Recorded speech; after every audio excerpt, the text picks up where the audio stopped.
Look, let's shoot straight here for this explainer. You just dropped $2 grand on a state-of-the-art modeler, a Helix, a quad Cortex, an Ampero. You plug it in, you load up a high-gain patch, fully expecting to sound like a god.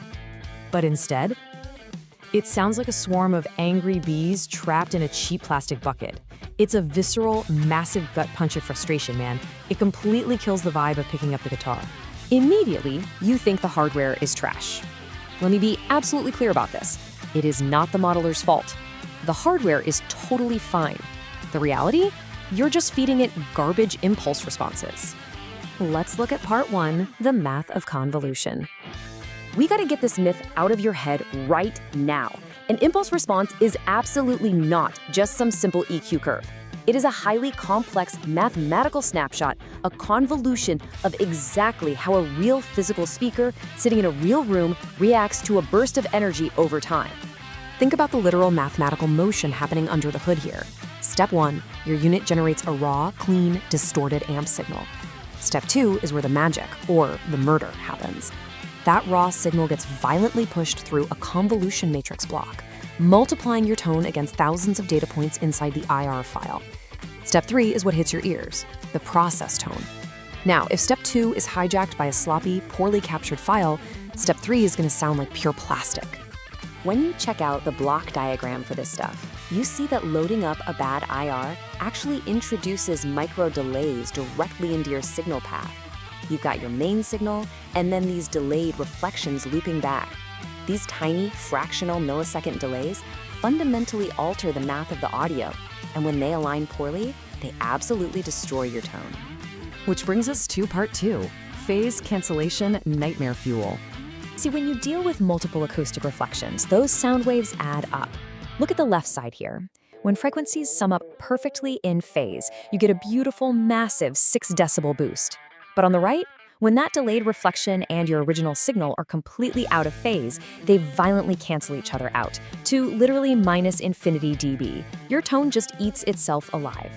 Here's the visual proof of that destruction. Look at those sharp, jagged spikes just nosediving down to absolute zero. That right there is comb filtering. When you hoard those massive folders of free IRs you found on some random forum, you are not getting the holy grail sound of a mic'd up Celestion V30. You are injecting this exact phase cancellation nightmare fuel straight into your rig. So what does comb filtering actually sound like on the fretboard? Well, it's a total loss of transparency. Your guitar instantly sounds boxed in. It thins out the whole mix, gutting all the meat and weight right out of your low mids. You start hearing these unnatural whistling resonance peaks every time you chug or palm mute. And worst of all, you get that harsh plastic phase artifact that makes the front of house guy think digital modeling is just a toy. If your patch sounds like this, you have a bad IR, period. Let's move to part 3, reading the frequency curve. All right, let's talk about the physical benchmark for heavy cutting guitar tones, the Celestion Vintage 30. Back in the 80s, players desperately needed a speaker that could handle massive wattage and hot-rodded heads. The cone on this beast is engineered with materials that natively absorb and handle complex overtones. It naturally physically compresses and shapes those high frequencies before they ever hit a microphone. Look right at the acoustic data here. Notice what happens past 5 kilohertz on the right? A real heavy-duty cabinet perfectly mic'd up in a studio has this natural, smooth, very deliberate roll-off. That physical slope is exactly what tames the harsh top end of a high-gain amp. I'm throwing this aggressive split-screen comparison up because this is where the rubber really meets the road. Left side, a real pro-level studio cabinet capture. Beautiful, natural, smooth downward slope after 5 kilohertz. Right side, the artifacts of a bad, freely downloaded IR file. Instead of a smooth roll-off, the top end is totally erratic. It's infected with nasty, jagged spikes. This is absolute mathematical proof of why hoarding undocumented random files is destroying your high end. I call this specific frequency band the 4 kilohertz to 7 kilohertz devil zone. A trash IR is packed full of artificial resonance peaks hiding right in here. Those sharp, jagged spikes are the literal DNA of that cheap, digital plastic fizz that ruins your tone and absolutely wrecks the mix. Finally, part 4, fix your tone. All right, here is your no-nonsense rapid-fire checklist to clean this up. First, stop endlessly scrolling through thousands of free files hoping for a miracle. It's not going to happen. Second, learn to actually read the frequency graph in your software editor. Third, if you see erratic, comb filtering spikes living in your high mids, delete the file immediately. Don't try to EQ it, just trash it.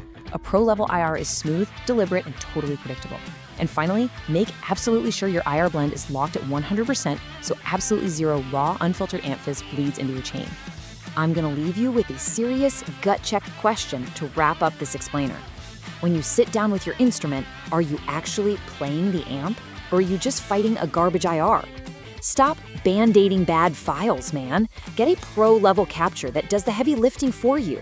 Fix your IRs and you fix your tone. Thanks for hanging out. Make sure you subscribe to the Tone Manual, and I'll catch you on the next one.